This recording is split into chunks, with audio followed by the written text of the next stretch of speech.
এই দিনই ছিল সেই গুরুত্বপূর্ণ দিন, যেদিন আমি কখনো ভাবতে পারিনি আমার জীবনে আসবে। যাই হোক, এই দিন আমি কি কি করলাম সবটাই শেয়ার করব। চলো ভিডিওটা শুরু করি।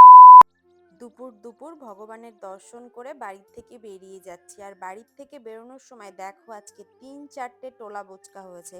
এইগুলো সবই আমাকে নিয়ে যেতে হচ্ছে, কারণ কখন কোন জিনিসটা আমার কোন কাজে লেগে যাবে সেটা আমি নিজেও জানি না। আর এরকম কোনো একটা ভিডিও আমি পোস্ট করব সেটা আমি নিজেও জানতাম না। যাই হোক, তোমরা অনেক দিন ধরে কোয়ারিতে ছিলে কি হয়েছে, কি করছি, কোথায় যাচ্ছি, বারবার কেন হসপিটালে দৌড়াদৌড়ি করছি, এত কেন রিপোর্ট করছি। আশা করি এই ভিডিওটা দেখলে তোমাদের সবার সব চিন্তাধারা শেষ হয়ে যাবে। আর আজকের ওয়েদারটাও কি সুন্দর, আমার মতন হাসছে তাই না? আসলে মনের মধ্যে যতটা ভয় নিয়ে আমি এগোচ্ছি, আমি জানি না তোমাদের সাথে কতটুকু কি শেয়ার করতে পারবো, বা এইরকম কোনো ভিডিও কেউ কখনো শেয়ার করেছে কিনা আমি সেটাও জানি না। বাট তারপরেও আমি কিন্তু নির্দ্বিধায় সামনের দিকে এগিয়ে যাচ্ছিলাম। আর এইদিকে আকাশের অবস্থাটা দেখে বুঝতেই পারছো যে কি পরিমাণ মেঘ করেছে। আর আজকে কিন্তু আমি একা না, ওই যে বললাম ভাইও সাথে যাচ্ছে, তাই দুজনে মিলে কিন্তু গাড়ি ভাই চালাচ্ছিল আর আমি আজকে পিছনেই বসেছিলাম। আমার আজকে গাড়ি চালানোর কোনো রকম এনার্জিই ছিল না। আর আমি তোমাদের সাথে ভিডিওটা যখন শেয়ার করব তখন অলরেডি আমি বাড়িতে, মানে সুস্থ হয়ে অলরেডি বাড়িতে ফিরে ভয়েস ওভার দিচ্ছি। কারণ যে পরিস্থিতিতে আমি ছিলাম সেই পরিস্থিতিতে আমার কোনো রকম ভিডিও এডিটিং করে দেওয়ার মতন সময় এবং সুযোগ কোনোটাই ছিল না। যাই হোক, তোমাদের সাথে কথা বলতে বলতে দেখো আমি পৌঁছে গেছি কিন্তু এই যে প্রায় চাঁদপাড়ার কাছাকাছি। আর এই চাঁদপাড়ার থেকে যশোর রোডে ভাই প্রথমবার গাড়ি চালাচ্ছে। আগে পরে কখনোই ভাইকে আমি যশোর রোডে গাড়িটা দিইনি হাতে, কিন্তু আজকে কি মনে হলো ওই চালাক, আমি পিছনে বসে থাকি। তো সেই কারণে আমি পিছনে বসেছিলাম আর ভাই কিন্তু গাড়িটা চালাচ্ছিল। আর এদিকে রাস্তার সাইডে এত সুন্দর দৃশ্য দেখতে যেতে যেতে কিন্তু বিশ্বাস করো মনটা পুরো ভরেই যাচ্ছিল। আর আমাদের যশোর রোডে এই দৃশ্য কিন্তু থাকে, অন্যান্য কোথাও কিন্তু থাকে না, শুধুমাত্র এটা যশোর রোডেই তোমরা দেখতে পারবে।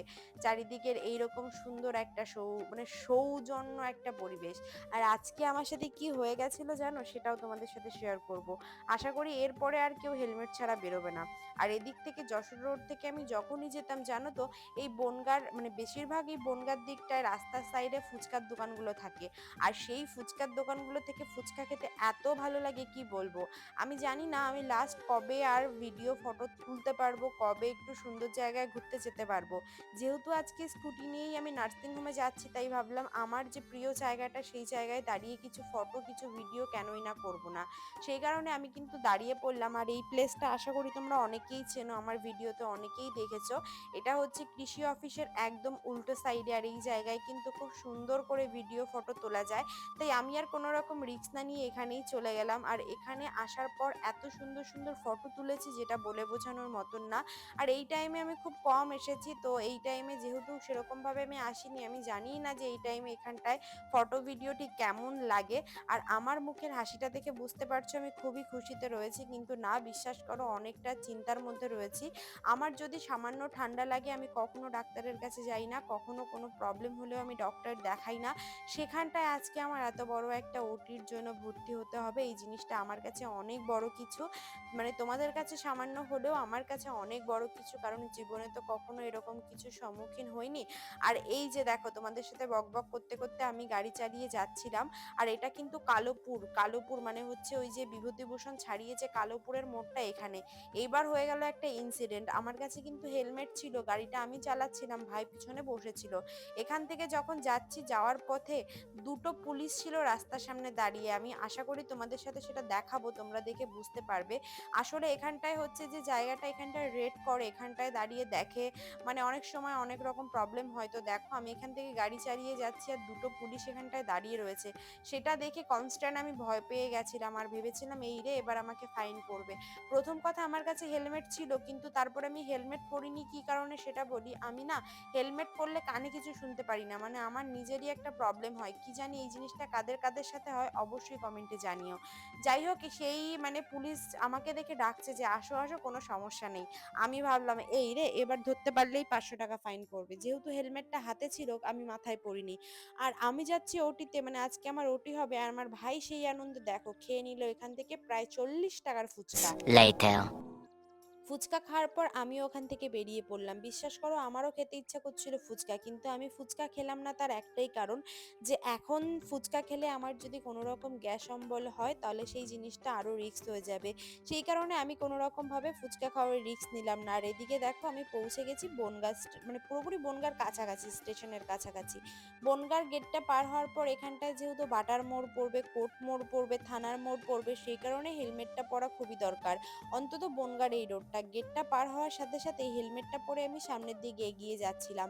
বিশ্বাস করো যত সামনের দিকে যাচ্ছিলাম তত কেন জানি ভয় মনের মধ্যে কাজ করছিল যে কি হতে চলেছে, কি হবে আমার সাথে। আমি তো মানে কখনো কোনোদিন আমার ঠান্ডা জ্বর লাগলেও কখনো ডাক্তারের কাছে যাই না, কখনো ওষুধই খাই না।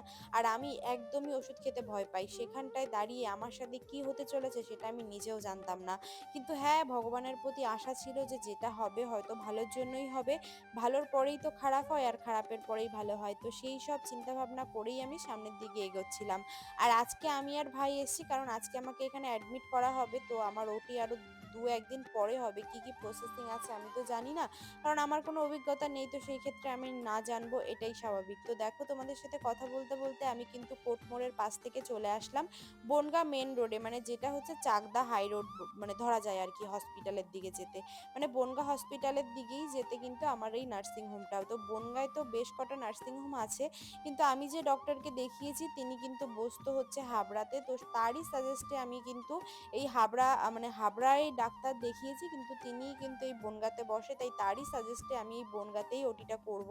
কারণ এই বনগাঁতে ওটিটা করলে এটা আমার বাড়ির কাছ থেকে একটু কাছেই হয়। তো যাই হোক আমি এই যে চলে আসলাম ড্রিমল্যান্ড নার্সিং হোমে। এটা কিন্তু হসপিটালের একদম উল্টো সাইডে। তো এবার ভিতরে যাওয়ার পরে কি, কি আমার সাথে হয়েছিল সেটা তোমাদের সাথে কি বলবো? আমার এখনই সেটা ভাবলেই কান্না পাচ্ছে। আমি তখনও জানতাম না যে ভিতরে গিয়ে আমার সাথে কি হবে কি না হবে। এখানে আসার পরে ফার্স্টেই আমি ভিতরে চলে গেলাম। ভিতরে যাওয়ার পর রিসেপশনে আমার নাম এন্ট্রি করে নেওয়া হলো। তারপর আমাকে দোতলাতে যেতে বলা হলো। আমি দোতলাতে যাচ্ছি আর আজকে আমি আর ভাই এসেছিলাম। পরে দিদিও এসেছিল কারণ আমি আর ভাই তো অতটা ভালো বুঝবো না। দিদি এখানটা একটা বেড ফেড দিয়ে আমাদের সবকিছু কমপ্লিট করলো। এবার আমাকে রেখে এরা চলে যাবে। সেই চিন্তায় আমার এতটা খারাপ লাগছিল কি বলবো। অলরেডি আমি যে রুমটায় ছিলাম সেই রুমে আরো ৩টে পেশেন্ট ছিল, মানে ৩টে বোন ছিল আরকি। আর এদিকে আমার অবস্থাটা দেখো, একটা টিটেনাস অলরেডি দিয়ে দিয়েছে আর সেই টিটেনাস খেয়ে আমার অবস্থা খুবই খারাপ। এরপরে কি, কি হবে সেই জিনিসগুলো জানার জন্য অবশ্যই পরের ভিডিওতে চোখ রাখতে হবে। কিন্তু এইটুকুই বলবো আমি প্রচন্ড নার্ভাসের মধ্যে রয়েছি। নার্ভাস ফিল, ভয় সবকিছু একসাথে আমার কাজ করছিল। কি হবে কি না হবে আমি কিছুই জানি না। বাট প্রে করো যেটা হয় যেন ভালোর জন্যই হয়। দেখা যাক পরের ভিডিও।